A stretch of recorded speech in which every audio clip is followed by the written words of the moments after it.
Mas eu falo assim, mesmo hoje, que eu vejo que eu tenho tomado decisões cada vez mais acertadas para que eu tenha uma melhor gestão da minha carreira, e isso já tem relação com decisões que eu tomei talvez 7 anos atrás, né, que foi até quando eu resolvi fazer o concurso das Forças Armadas.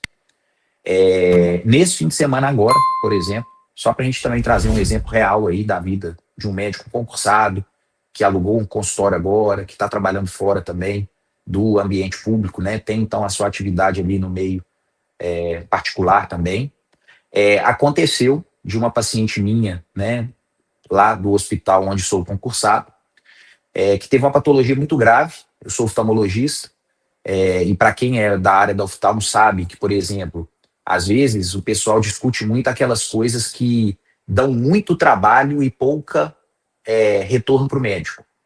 E que às vezes o pessoal fica querendo fugir, né, dessas áreas. E, por exemplo, essa paciente ela tinha uma patologia muito grave desse estilo, que é uma patologia para fazer cirurgia, né, uma úlcera de córnea grave. Você vai ter que acompanhar ela por longo período ali no pós-operatório, que às vezes o mercado não precifica tão bem. E isso é uma coisa também que eu acho que é interessante da gente avaliar que tipo de mercado é esse que, assim, né, às vezes na hora que tem um desfecho negativo, o juiz, o advogado, eles sempre falam assim, qual é o valor de uma vida, não é, João?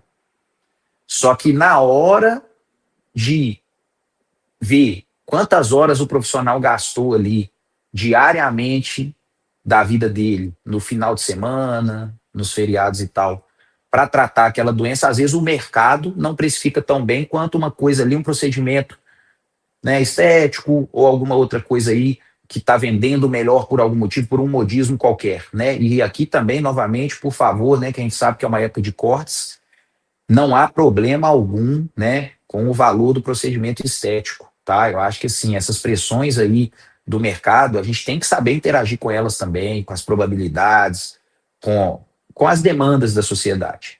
Mas o que eu quero trazer é que o seguinte, esse tipo de patologia muito séria e que às vezes não tem aquele retorno, a gente se depara com ela na nossa carreira e não adianta ficar lamentando.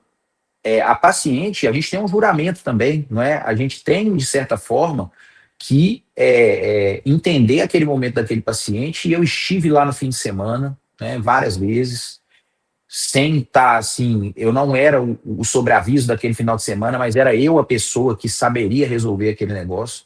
Então, nessa hora, você não pensa em carga horária, você não pensa em nada. Eu estive lá, e por que eu estou contando isso aqui, na verdade? Porque, assim, os médicos, eu tenho certeza que vários de vocês, pelo juramento que fizeram, pelos sonhos que têm, e até pela ética que possuem, a gente sabe que vocês, muitas vezes, trabalham sem pensar exclusivamente no retorno financeiro.